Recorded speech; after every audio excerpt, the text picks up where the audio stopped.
Good evening. Dr. Martin Luther King, the apostle of nonviolence in the civil rights movement, has been shot to death in Memphis, Tennessee. Police have issued an all-points bulletin for a well-dressed young white man seen running from the scene. Officers also reportedly chased and fired on a radio-equipped car containing 2 white men. Dr. King was standing on the balcony of a second-floor hotel room tonight when, according to a companion, a shot was fired from across the street. In the friend's words, the bullet exploded in his face. Police, who have been keeping a close watch over the Nobel Peace Prize winner because of Memphis' turbulent racial situation, were on the scene almost immediately. They rushed the 39-year-old Negro leader to a hospital where he died of a bullet wound in the neck. Police said they found a high-powered hunting rifle about a block from the hotel, but it was not immediately identified as the murder weapon. Mayor Henry Loeb has reinstated the dusk-to-dawn curfew he imposed on the city last week when a march led by Dr. King erupted in violence. Governor Buford Ellington has called out 4,000 National Guardsmen. And police report that the murder has touched off sporadic acts of violence in a Negro section of the city. In a nationwide television address, President Johnson expressed the nation's shock. America is shocked and saddened by the brutal slaying tonight of Dr. Martin Luther King. I ask every citizen to reject the blind violence that has struck Dr. King, who lived by nonviolence. Dr. King had returned to Memphis only yesterday, determined to prove that he could lead a peaceful mass march in support of striking sanitation workers, most of whom are Negroes. Dr. King had this to say last night about the situation in Memphis. Maybe I could understand the denial of certain basic First Amendment privileges because they haven't committed themselves to that over there. But somewhere I read of the freedom of assembly. Somewhere I read of the freedom of speech. Somewhere I read of the freedom of press. Somewhere I read that the greatness of America is the right to protest for right. There was shock in Harlem tonight when word of Dr. King's murder reached the nation's largest Negro community. Men, women, and children poured into the streets. They appeared dazed. Many were crying. A young Negro said Dr. King didn't really have to go back to Memphis. Maybe he wanted to prove something. Woof. Was in the car, as you said.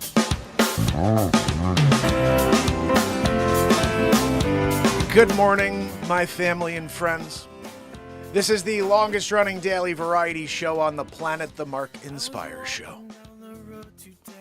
Looking for another way to ease my mind and help to ease my mind, to help my living. This is the antithesis of the message from the world today, which is to hate and divide. But we're here every day since December 31st, 2018, affecting a positive change one person at a time. I hope at some point that was you, and welcome. We're about to get into it. I thought today would be a really cool idea to do a deep dive into Martin Luther King Jr.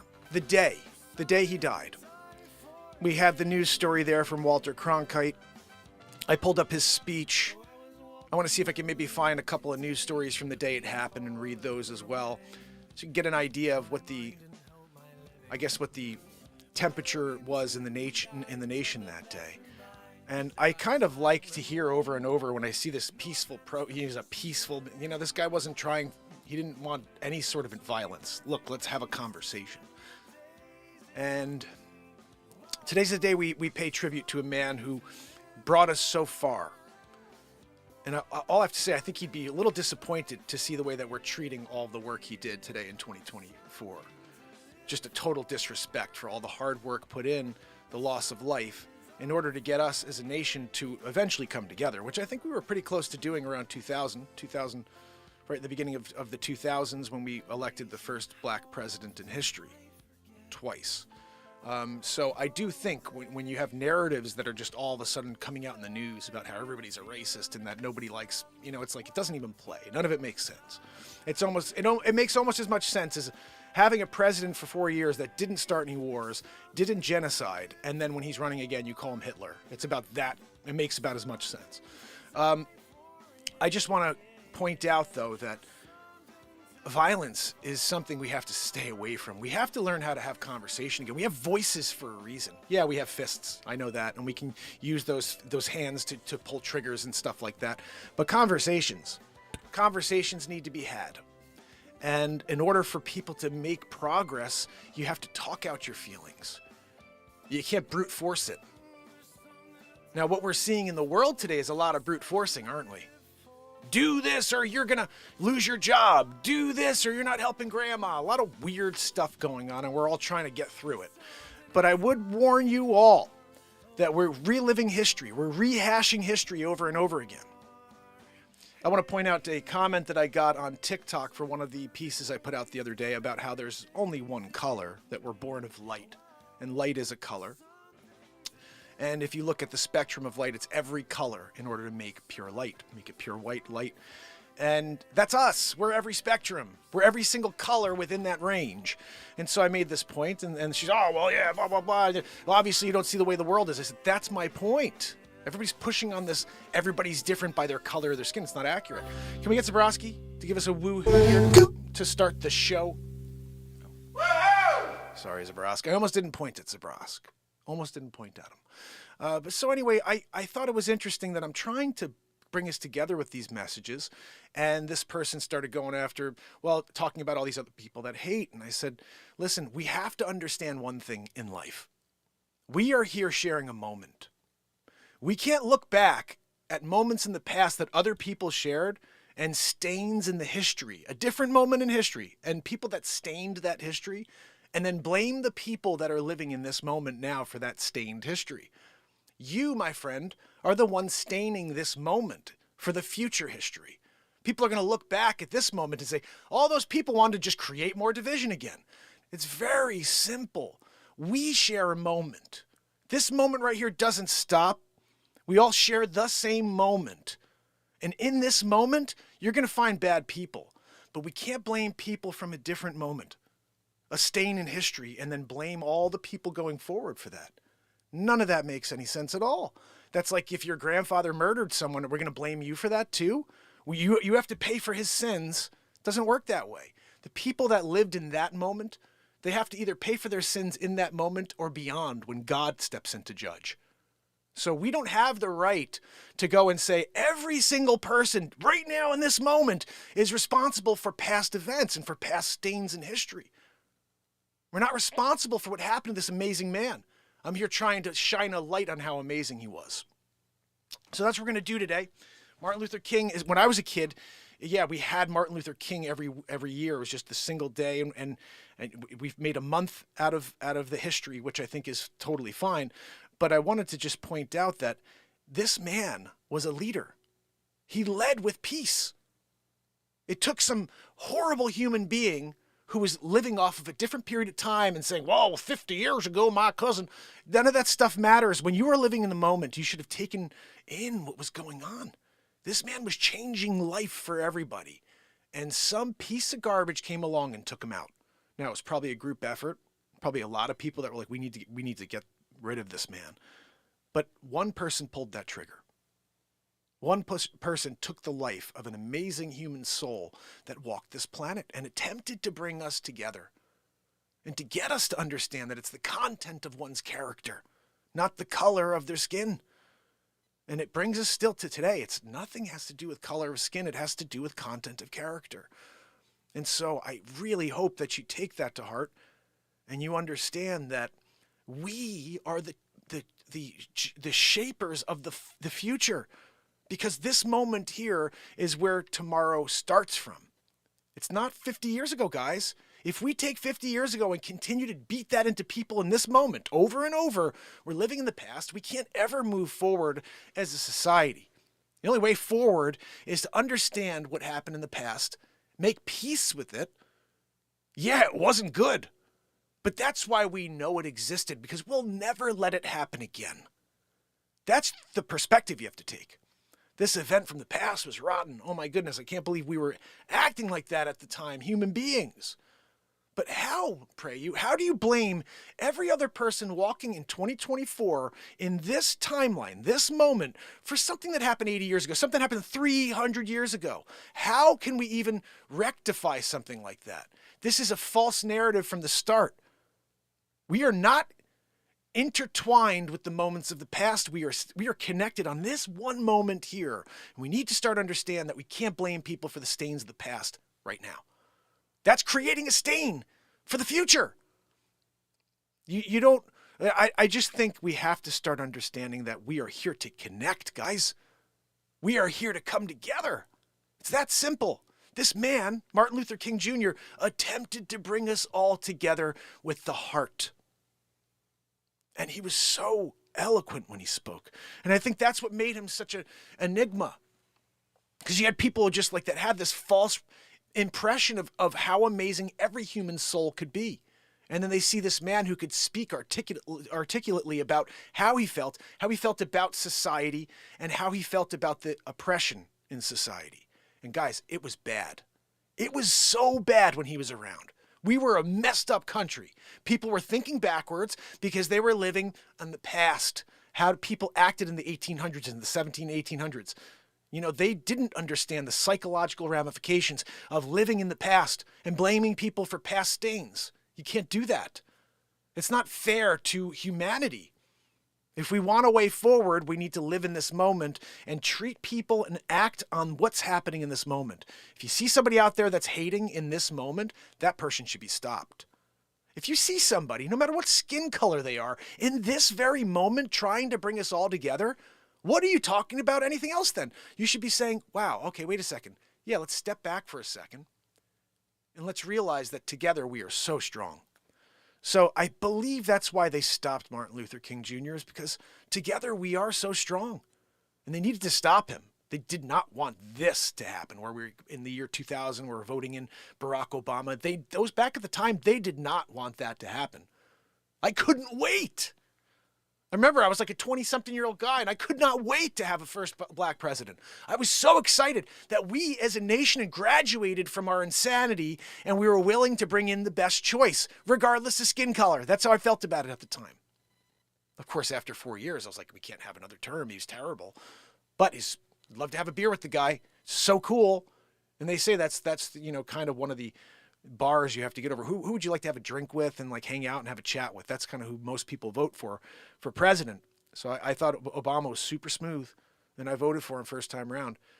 But again, when I look at the time, I was very idealistic, and I was thinking to myself, okay, well, we have to make some society change here. And I didn't see, I saw quite the opposite. I saw like division started hardcore with that man. And all of a sudden, a lot of the things that we have today that we're fighting against began with him, instead of him dropping all those barriers and saying, look, guys, we did it. We did it. This is proof that this country is for anybody and everybody. So I still believe that's true. This country is every bit as connected as it was the day Barack Obama was voted into office. And again, you're always going to find bad people in the mix that are living off of past stains. But you don't want to be the one that's creating current stains. That's all I can say. You don't want to be the one that is destroying this moment with the same thing 60 years later. It's not like it's a different thing. It's just people look different, and it's the same hatred. So it all has to stop. It all has to stop. Let's start with conversations that are connecting. And I always talk about how, in general, there's only like 5 topics that we divide over. Everything else we could connect on. We could connect on sports. We could connect on, how we feel about different locations in the world, how we feel about positivity. All these things we could connect on. But the social media environment is push all of the things that divide us. Religion, politics, money, trans, inclusion. All these things are intended to push on a nerve, because they know it doesn't fit for everybody, because we're unique. If we were all the same, they wouldn't have anything on us. You know that, right? If we were all the same, they could try all they want, but we'd all be the same. It's not like you're going to get any sort of controversy because we'd follow their rules, which would be like the perfect world for them. You know, it's a time in history where we have to understand that it's the society perspective is being warped to look exactly the same as it did in the late 60s. And it's just, they're changing the person that they're blaming for things and the person that they hate. But I think we have to understand that, guys, this is a beautiful life we get. We have this time, this moment here that we could do something positive with, or we can deconstruct it. We have to continue to add to it. I heard a beautiful thing the other day. It's like, this moment never ends for you. Like, this is the only moment you've ever known. You've never known anything else. So since the day you were born to this very second, when you're closing your eyes at night, you were right there in this second. So why aren't we making this second as good as it possibly can for everybody?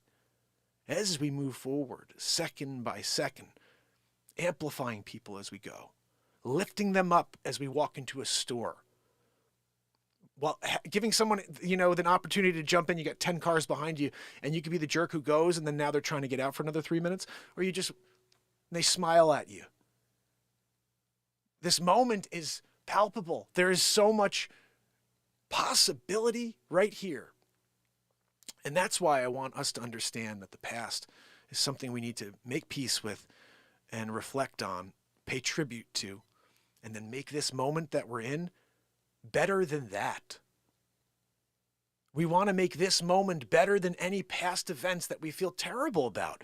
We don't want to somehow relive those events. Therefore, you never erase those events. You never cancel those events from being known. We need to understand our missteps so we never make the same mistakes going forward. But forward is here. It's not, you know, oh, in 3 months we're going to... No, a change happens right here, right now. You can't plan for change. Oh, in 3 months we're going to... a lot of stuff they do in the world, they plan out ahead of time. But if you want real change, if you want to go make an impact, it's right here in the second that we all share. We get kind of lackadaisical in this moment, waiting for different things to come in. You know, oh, I got a concert ticket in May, and you're waiting till May for a concert, or you're waiting for that job interview in 2 weeks, and all these things that we're waiting and destroying these moments by just like thinking about a future event, when the reality is, okay, that's there whenever it comes. Let me get back to this right here and see if I can make this better. I think that's a lot of where the anxiety, stress, and depression of this world comes from. People have a hard time making this very moment better. They're not focused on this second because they're always thinking about the past or the future. And this is why shows like this exist, is because we get here into the moment.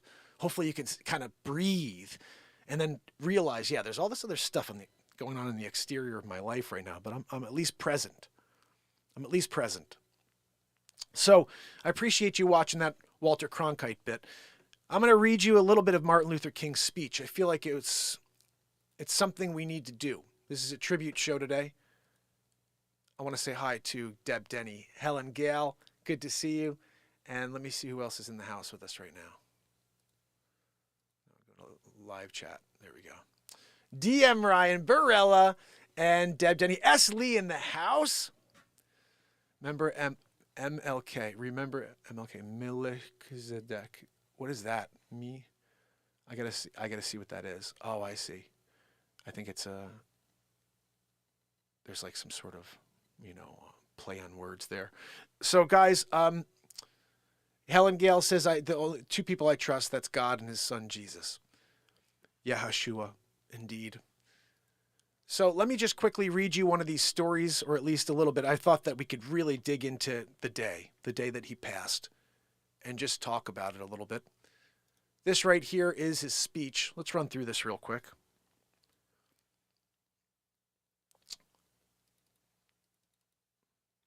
I saw someone interesting in this photo. I'm not sure who it is.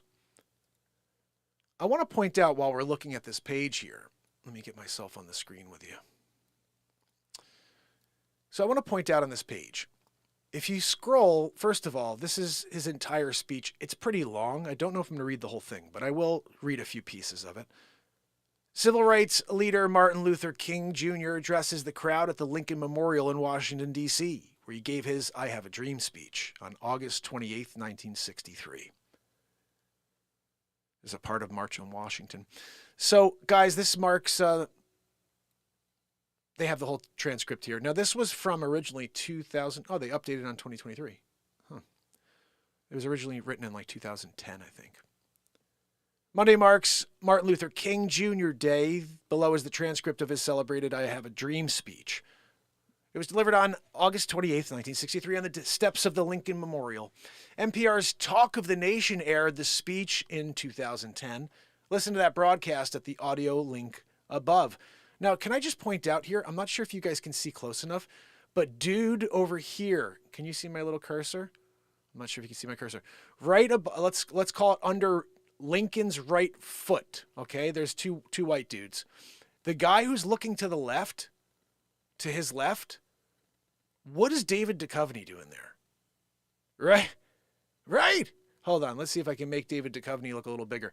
Was David Duchovny part of the civil rights movement, the march? I'm thinking. There's a good chance. Let's show you what Duchovs looked like. Look, it's freaking David Duchovny. No way. Dude, I loved you in Californication. Let's see if we can make it so you can see it. Look, there's Duchovs. That's Duchovs, right? He's totally time traveler. And actually looks a little old. First time ever Duchovny's looked mid-50s, you know? Back then, they didn't use just for men. Looks so good, no one can tell. I remember what Seinfeld said. Everyone can tell! So let's bring this back over here to our story of the day. This is the speech. Today, well, it was today? No, it was August 28th that he laid this out for everybody. Let me get back to a main photo there. There we go. So Martin Luther King's speech on the steps, the Lincoln Memorial, August 28th, 1963. What do we got? Guys, I got a bunch of other really cool news stories I pulled up, by the way. Oh, and one more thing here. This is very weird. Actually, we should talk about this before. I'm going to play this. This is a 91-year-old one of his friends.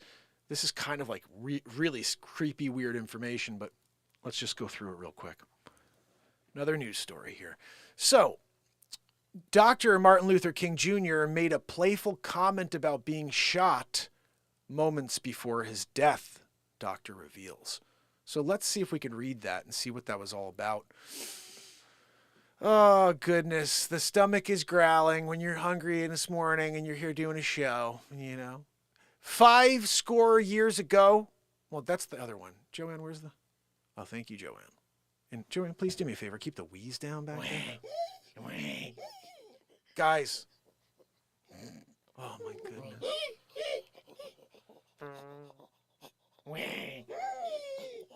That was Joanne.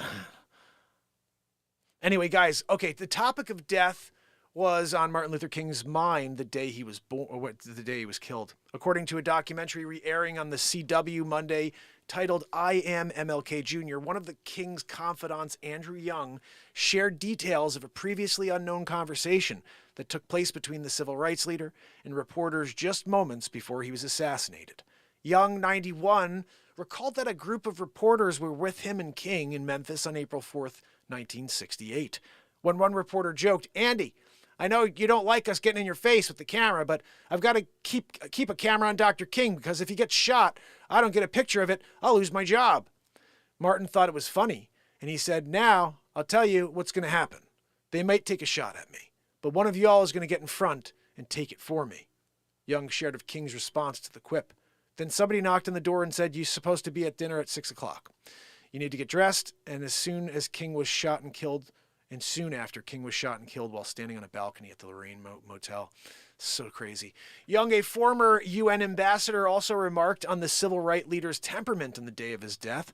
"I hadn't seen him that jovial and clowning and free in a long time," he said. "He was just a very playful mood." The documentary, which re-airs Monday, explores King's life and character, detailing his rise to the position of leadership he attained during the nationwide civil rights movement, as well as moments of personal challenge and elation that he experienced.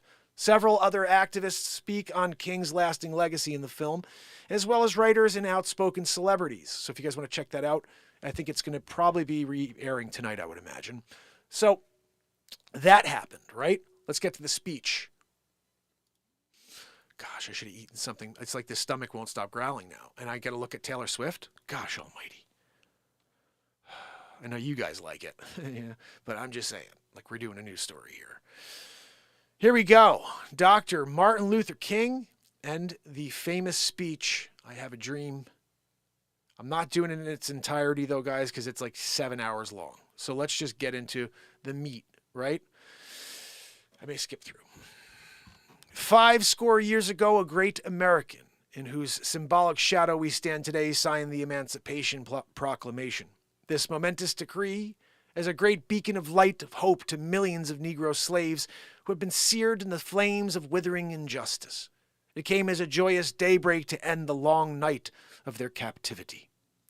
But 100 years later, the Negro still is not free. 100 years later, the life of the Negro is still sadly crippled by the manacles of segregation and the chains of discrimination. Over 100 years later, the Negro lives on the lonely island of poverty in the midst of a vast ocean of material prosperity. 100 years later, the Negro is still languished in the corners of American society and finds himself in exile in his own land.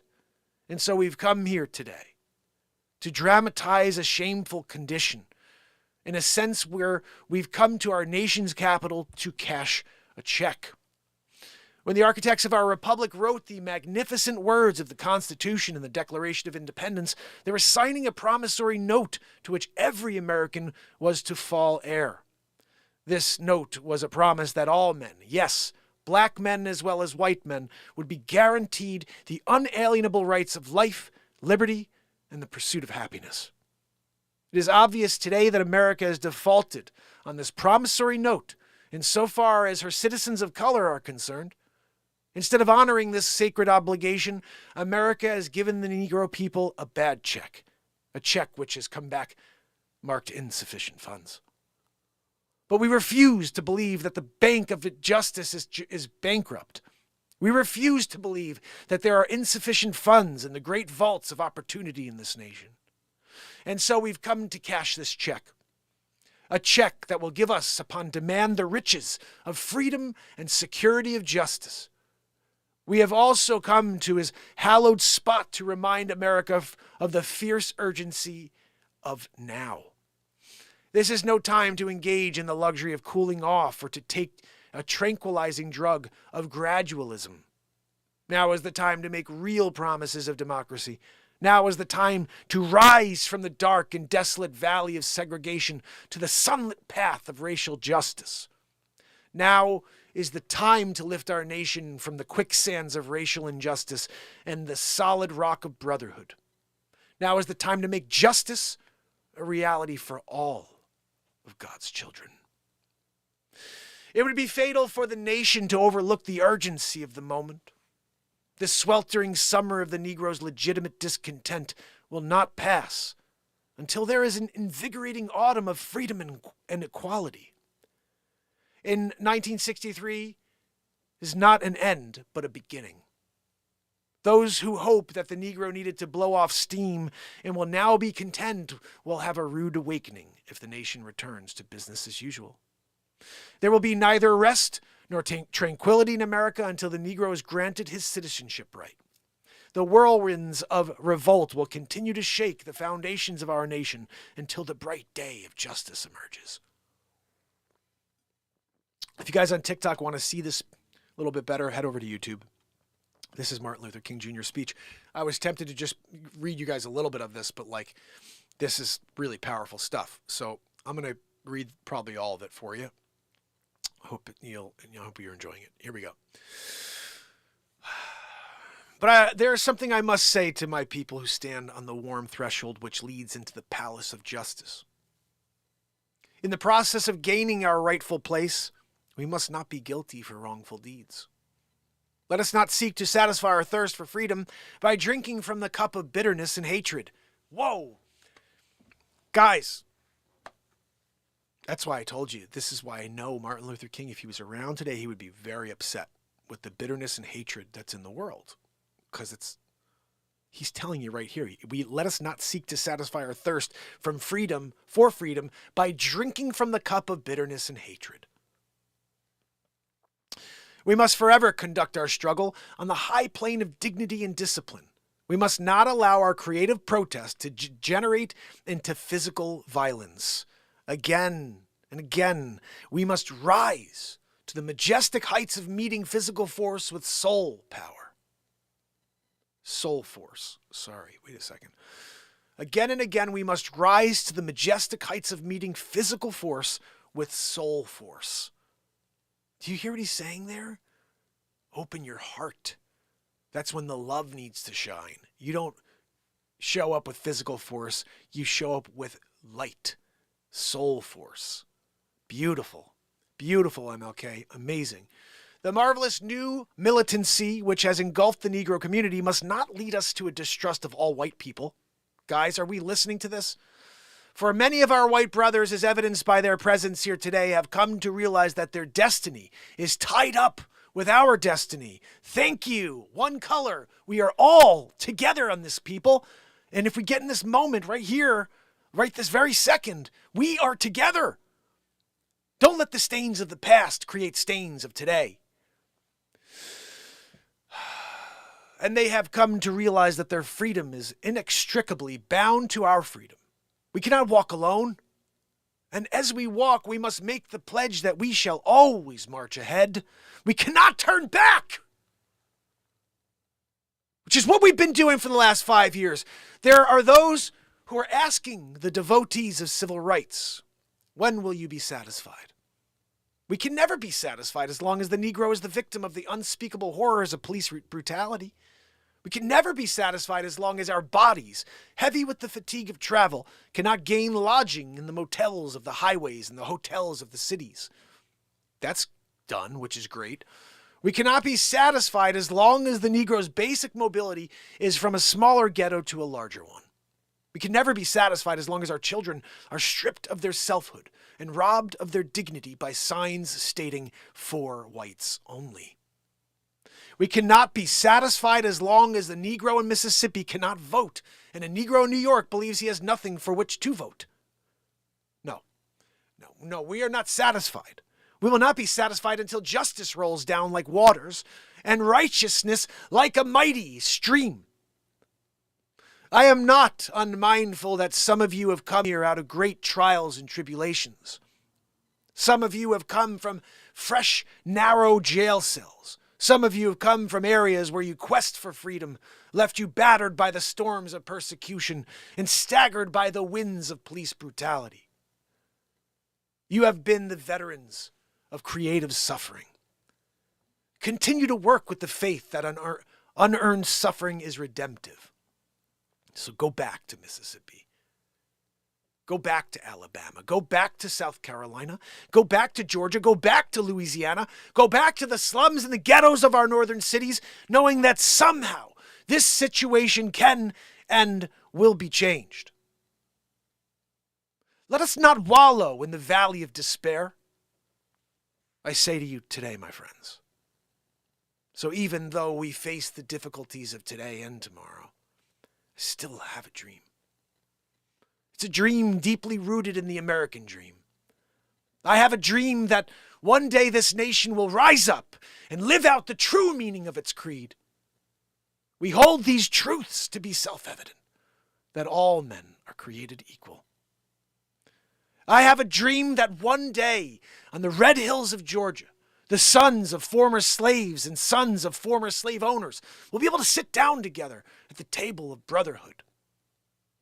I have a dream that one day even the state of Mississippi, a state sweltering with the heat of injustice, sweltering with the heat of oppression, will be transformed into an oasis of freedom and justice.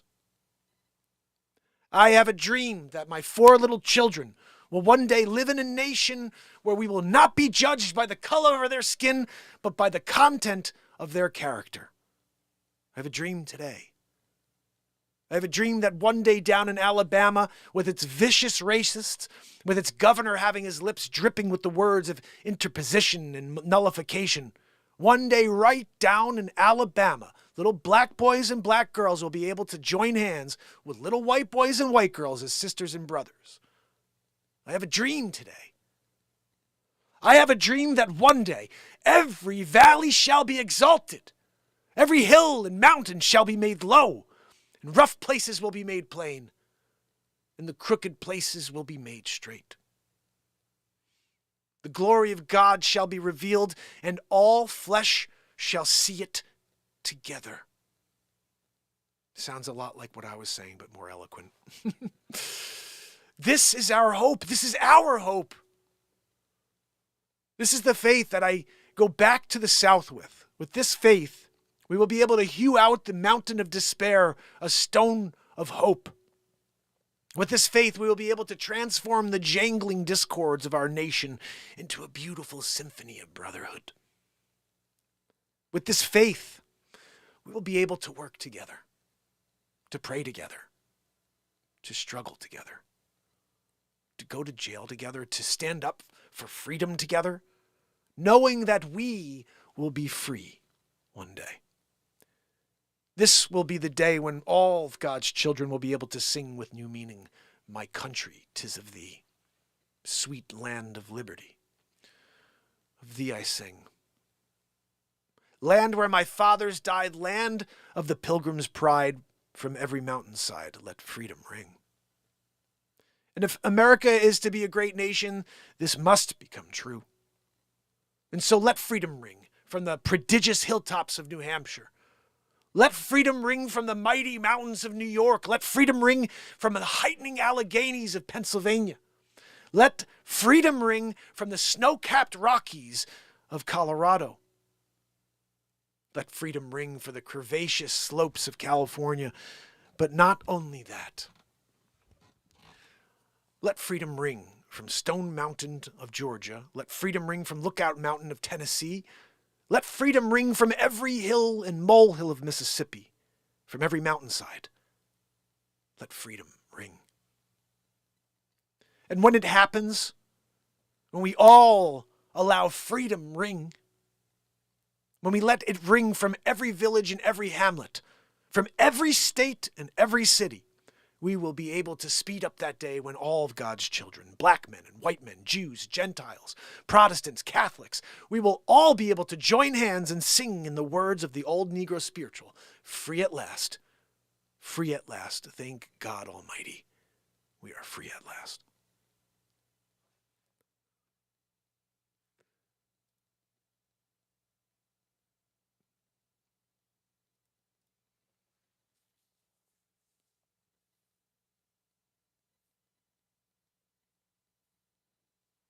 What a beautiful speech.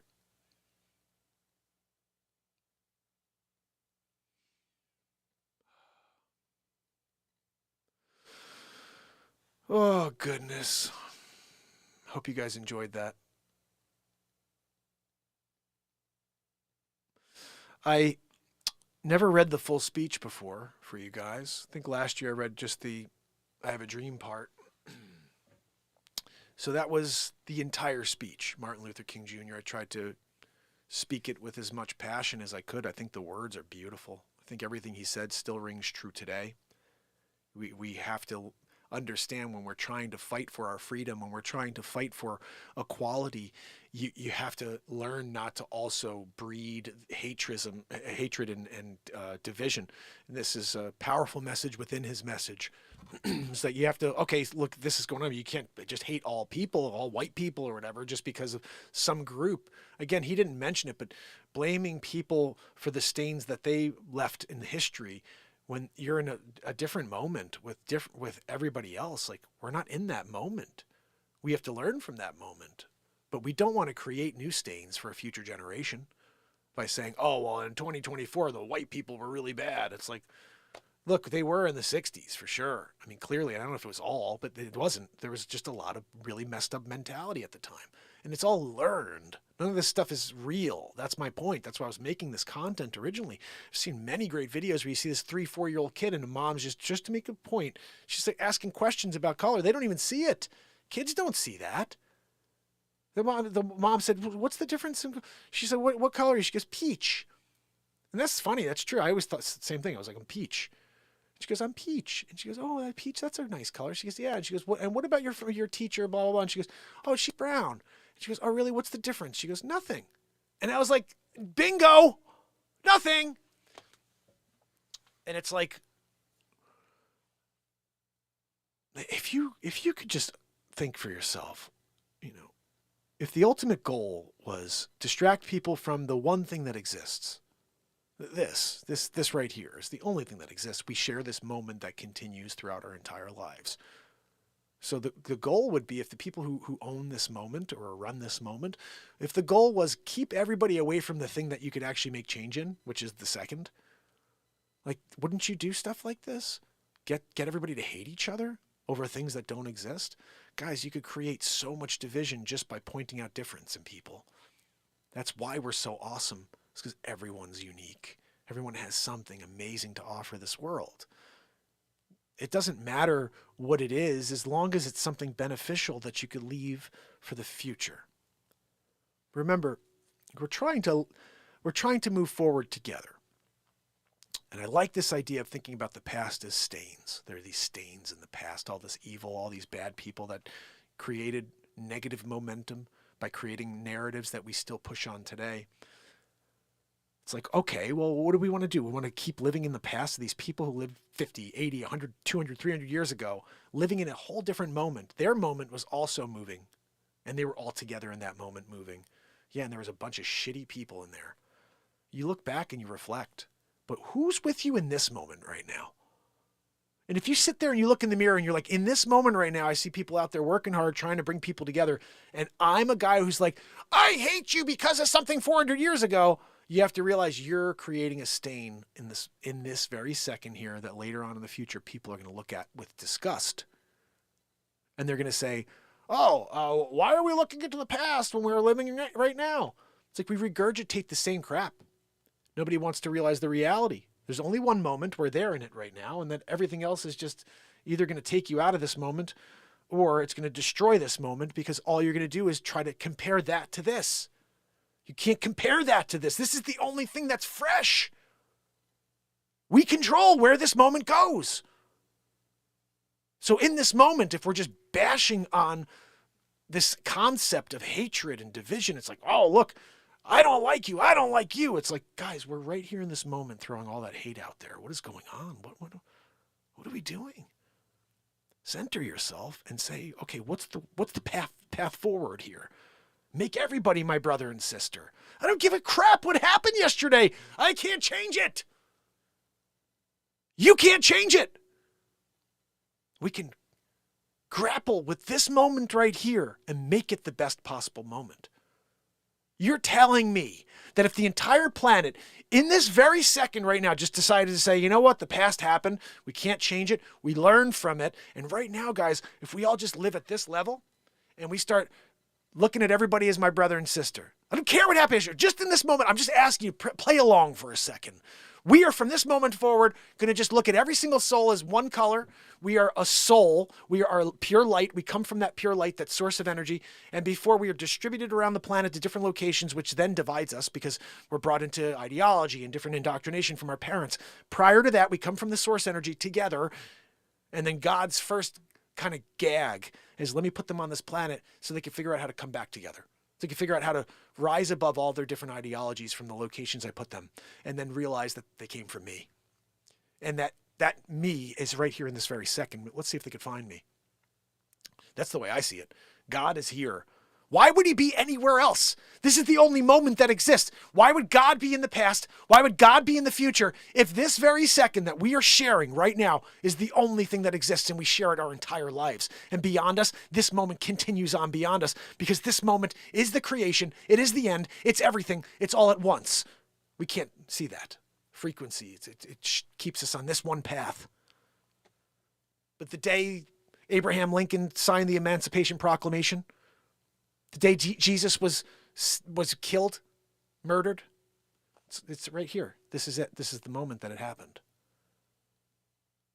There's a powerful way to think about life, guys. Every single thing that's ever happened in the history of time experienced this right here that we're in, this moment. And it just kept going on beyond them. And now we're here. Now we're here in this moment. It's our time to do something with this moment. Are we going to make the same mistakes as the trillions of people that have been here before us? can't think it's billions, but I don't know. I'm not sure how long humans have really been here. That's why we're doing Chasing History, to see if we can get some more information on the past. But guys, with this moment here is where God is. And so I ask you all the time, join the one show on planet Earth that recognizes that by living here in the moment on a daily basis. That's why I don't want a script. I don't want to plan things out. I don't know where things are going to go. I want to be fresh and here with the Creator. This is all we got. So thank you for listening to that. I'm not sure if anybody understands when I say what I say, if it makes sense at all, but to me, it makes perfect sense. It makes perfect sense. I was thinking about it last night. I was just closing my eyes, go to sleep. I was like, I'm saying a prayer and I'm thinking to myself, geez, this moment right here has been with me since I was born. Like I'm there. I'm there. I'm in this moment. It's like, this is all there is. There is nothing else. I hope my moment continues on for a lot longer, because I've definitely not been present for a lot of it. Thinking about the past, thinking about what I want to get done so I could try to make a living, so I could try to sell real estate. Like even now, like it's Martin Luther King Jr. Day. It's a day off. In my mind, I'm like, I got to find new clients. I got to find new real estate clients for buy, for sell. And like, I'm living not in the moment, because I'm thinking about all the other responsibilities in the world that stress me out, stress you out too. So that stress takes us away from being present with God. The responsibilities that society puts on our laps keep us away from God. But I'll tell you what was interesting is when Martin Luther King stood up and he said those words, that was a heck of a lot of people there with him in the moment with the Creator. A heck of a lot. And that's a beautiful thing. And all that positivity connecting with truthful words, that's powerful. Very, very powerful. So guys, I think I didn't really get into one thing. I was going to say one thing about A-Plays that sent me some questions, real estate questions. Let me see if I can get into them real quick before we call it a show. Let me see. I sent this over to myself. Here we go. So I want to read these and then I'll just kind of give you some real answers in the moment because I don't remember what the questions were. But so A-Plays, Angie, sent me a note, a private note. And I told you guys, you could all send me emails if you have any things you want me to discuss. If you ever want me to read one of your notes on the air, I could do that. Especially if there's something beneficial for the show, like real estate questions. So let's read this and we'll see where it goes. Hi, Mark. I'm sure you can figure it out by now, but this is Angie, A-Plays. Thanks for taking the time to do what you do, content related as well as interacting with the community on top of your responsibilities as a father and a husband. Very admirable and inspiring. Very cool. Circling back to the purpose of me reaching out to you. I was just curious how real estate works over in your ends. My recent work experience is in a real estate, but of course it's Ontario. Whatever and whenever you get a chance, I would appreciate if you could answer the following. Do agents work as teams? So there are a lot of teams in my area. In fact, I did leave my previous firm to go to my current firm because I was hoping to start a team. It didn't happen. So definitely reflecting on where I want to go here in 2024. But yeah, there's lots of teams here. There's some solid teams in my area. But not everybody does that. I would say there's a benefit in working with a team if you have the right setup. You know, there's some agents, this is how it works. Some people they're on a team, but whatever business you do. You're just part of a team. And it's like, oh, wow, there's a team. But it's really just, you're still just making whatever you make. Whoever is leading that team, though, is getting a cut of every commission, guaranteed. The other thing that could happen is you start a team with a few agents or with another agent, it's like two, and you guys split everything down the middle. If I have good 3-4 months and you have a crappy 3 or 4 months, it doesn't matter because I kind of balance you out and vice versa. You have a good 5 months and I have a good crappy 5 months. We balance each other out and we're all splitting our commissions down the line. There's also other ways to split. You do whatever, cuts of each thing depending on how and that's the thing. I don't have my broker's license right now. I'm just a licensed real estate agent. I am considering just going through the classes to have that, just so I have the knowledge on how to start a team, how to build the business around that team. You learn that in the brokerage side of the real estate training. So I'm thinking about doing that this year. I'll keep you posted on that. So are there different licenses based on your years of experience? No. So there's only one real estate license in Connecticut and in New York too. So if you're going to be selling commercial or selling residential, it's the same license. The thing is, are you paying more for your errors and omissions insurance? Like if you're doing commercial work, you're paying more for errors and omissions. And if you're just doing residential, you only pay for that. So that's the difference. And a few times in my career, I've done commercial, so I have to then pay the additional for the E&O. But in general, it's been pretty straightforward residential for me, and it's one license. So you get the license with the state Department of, Consumer Affairs, and after you take your 60 hours of classes, which I did, I think, in about 3 weeks. I went in like 3 times a week, and I was knocking 3-hour classes out. I wanted to make sure I got this thing done when I was about 28. So where's the next question here from A Plays? Okay. How many MLS systems are there, or do you have access to? That's a very good question. So basically, what we're dealing with here in Connecticut is a little bit different than some of these other states. We have these super high-end parts of my state that have their own MLSs. So like, for example, Greenwich MLS, it's its own specific MLS. Darien MLS and New Canaan MLS. Those are 3 separate MLSs that are specific to the towns. They have their own MLS. And that's because back in the day, it used to be like the exclusive place to be is in Greenwich or in New Canaan or in Darien. Now, mostly every agent, if they post it on the Darien MLS, they're also putting it on the one that I belong to, which is called Smart MLS. I'm also a member of Flex, which is New Canaan MLS. So I'm New Canaan and the state of Connecticut MLS are the 2 that I have access to. In New York, there's so many different MLSs. I don't even know them all. But I'm part of the Hudson Gateway MLS, which gives me access to basically New York City-ish. There's a whole MLS for New York City, which I don't have access to because I don't do enough business in New York City. If I did, I'd go and get it. Absolutely. It's just these things all cost a fortune. So you have to make sure you're choosy about what you're spending money on when you're a realtor. Because as I said, it's like a roller coaster. This is the worst business in the world. People think it's so glamorous to be a realtor. It sucks. You have to recreate yourself after every transaction. I sell a property. What do I have next? You got to go out and find more business after every single transaction. And that's the most frustrating and it's the most difficult part of this business is we're actually lead generators. We're not realtors. We're lead generators. And if you can't generate leads, and I know some people that generate leads so easily, and it's just amazing how much business they have. And so that's what I'm doing right now. Right now, I'm back to trying to lead generate. I need new listings. I need new buyers. So if you do need any assistance in real estate, whether it's buy or sell, anywhere in the United States of America or even outside, I can find you a great agent. If you happen to be in Connecticut or New York, I can work with you personally. Anyway, let's get back to these questions here. A Plays came back with another one. Are pocket listings popular? They used to be popular in this area, but now they've kind of made them illegal. Like you have to have them on the MLS. They're like fining people now for doing pocket listings. We have this thing called Coming Soon, which is kind of cool. I actually like this better than a pocket listing. So basically for up to 14 days prior to putting your property on the market, you could put into a step called Coming Soon, which is on the MLS, but you're not really out on the market yet. So if you have a savvy real estate agent who says, look, I have a client looking for $700 to $1 million and I can't find anything. And every day they're checking the Coming Soon. And for the next 12 days, there's a property that's just getting ready to go to market for $830,000, So now she's able to contact her client. Hey, look, we can't get in there yet, but in 12 days, brand new property coming in at $830. I think we should go see it. So you're kind of getting a heads up for new showings. I've sold a lot of properties with this new concept recently because there are no properties in my market. And so if I could put something out there with a carrot for a week or something before it actually hits the market, that's massive.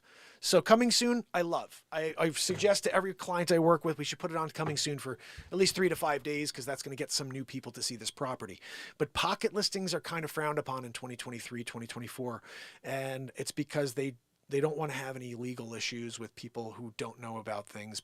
Clients, everybody's litigious. So yeah, pocket listings are just not really popular anymore here in this part of the country. They could be up there. I'm curious to see what A Plays has going on there in Ontario. So is there a lot of competition between agents? Absolutely. You know, when I got my real estate license in New Canaan, because I grew up there, there was a saying at the time, I don't know if it was true, but that 1 out of every 52 people had their license in the town of New Canaan. Now, just so you know, this town is filled with people who have some of them have so much money they will never ever be able to spend. Their kids will never, their grandkids, great grandkids, never be able to spend this money. There's stupid money in these towns, right? And then because the wives, some of them are just like, they don't have anything better to do, they get their real estate license so they could sell properties to their other rich friends. And it baffles me because these people, some of them do so well. And I'm like, but your husband's making like 9 figures. You know, and it's like, it really baffles me. And then the other thing also I dealt with, because I grew up in the town, I got my license. All of the kids I went to high school with, and I'm saying that pretty broadly, they all used their friends, no, their mom's friends who had their real estate license when we were kids, right? They own houses all over the world. They're all stupid rich. And so kids I went to school with, and maybe they just didn't know I was a realtor. Maybe they did. But they would come back and they'd be like, oh, Mom, can you tell Joan that I'm going to be buying a house? And freaking Joan, who's still living in the 80s, now goes and takes you out and you go buy a house with her.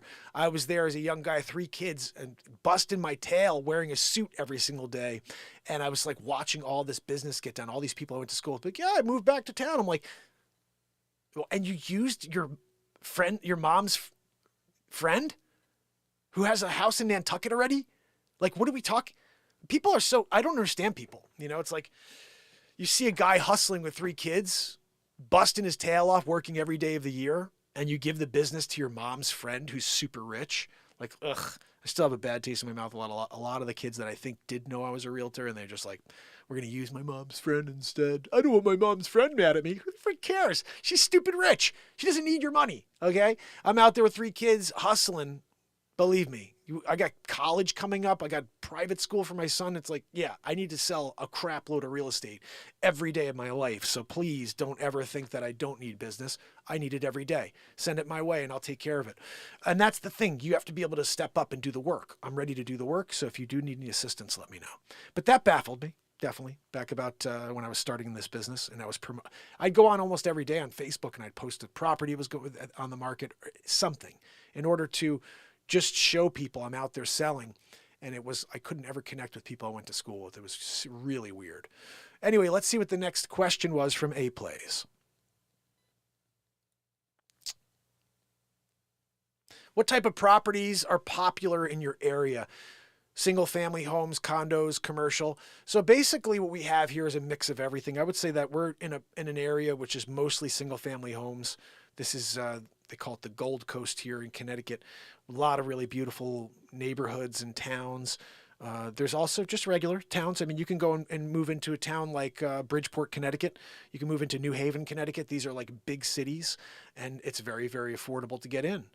But if you are able to, and you have the means, there are some of the nicest towns in the country here, right about 45 minutes outside of New York City. So if you ever want to take a drive around and see things, I'm happy to meet you or at least do some research for you if you're a buyer or a seller. I think this would differentiate just some of us agents. How much work are you willing to do as a videographer / content creator? If someone likes a property, I'll go shoot a video of that property and send it to them. I've done that way too many times to even share. It's actually what I lead with. If someone's from California, I'm like, look, just send me the properties you want. I'll go shoot videos and send them over to you. Because you don't have the time to fly here because you saw something online. Let me go and I'll go and FaceTime it. You know, it's part of my concept of doing a stay safe concierge vibe where I could go in and film the properties while people are safe at home during the pandemic. Hilly Billy in the house. So good to see you, my friend. Oh, look at that. Hilly Billy said, I think around here, the cemetery is popular. People are dying to get in there. Bubba News in the house. Guys, we love it. Bubba's awesome. We love Bubba. And King Kong making it. I love it when King Kong's joining us for the show. So guys, we're here just about an hour into this show. I think we had a really cool speech. I had a chance to do the Martin Luther King Jr. speech, which I think is really powerful. If you haven't seen that, go back and watch it at the beginning. Burrell, how are you, my friend? And I hope you guys have an awesome day. Awesome Martin Luther King Jr. Day. And remember, this moment here is the one thing we have that we can make change in. It's where the Creator is. Everything that's ever existed is right here in this very second. And allowing yourself to be distracted from this moment is the goal of the evil of this world. The evil of this world knows if they can keep you away from the very second that exists and keep you distracted with all the other crap, they kind of win in a weird way. Like they're stealing your life force. It's like this weird thing. And it's very supernatural in a way. So make sure... Bubba, you're funny. So make sure you guys remember that you can't judge people today for stains of the past. And doing that and creating hatred and division today because of events from the past is creating current stains for a future to look back at. And you don't want to be that guy. You don't want to be the guy who shot Martin Luther King Jr. You don't want to be the guy who shot Malcolm X or the group of people. You want to be the one here who's trying to promote connection. Because in this moment here, we have a chance. We really do. But only if we realize that yesterday took place, we make peace with it, and we start this moment by holding hands together. So, A-Play, thank you so much for watching and then sharing those questions for me. I hit all of them for you. Hopefully you got some information that's worthwhile there. Oh, goodness. I will attempt to get back on again this evening. I don't know for sure. I think I will be able to, but you just never know. Anyway, happy Martin Luther King Jr. Day, guys. The speech was friggin' powerful. If you want to go back, I did the entire speech today, and I read it as passionately as I could to really explain the gravity of that moment. I will see you later. You got to go away. Have an awesome day. Hilly Billy. Hey, plays. Hold on. Now I didn't get to say bye to everybody. Hold on. Joanne, we have to do a secondary outro. You can't do an outro without saying goodbye to everybody. That's just wrong. You know. So let's get into it. Here we go. Who's with me? I got A-Plays. I got Barella. I got Bubba News. Deb Denny's here with me. I love it. Helen Gale Townsend. Hilly Billy. And someone just dropped off the screen. I missed it before I could say it. If you're here, say something. If not, I get it. Got to get into the day. Over here on TikTok. Teresa, how are you? I hope you'll join us on YouTube. The link is in the bio. Make sure you don't miss later show. Every day we do this. It's been a pretty long time of this. Every day. 1,841 days in a row. So, hopefully, I will see tomorrow or not tomorrow. I always do that because I'm used to doing a night show for 5 years. Now we do a morning show. Lift each other up into the light, fam and friends. Bubba News, my brother Bubba, you rock. Thank you so much. A-Plays, not a bugaboo cough. No, definitely not. Hopefully. I'll see you guys later. Have a great day. It seems like everyone's got the bugaboo, got the Bovie right now, right? Tim Beers, my brother. Have a great day, fam. I'll see you later.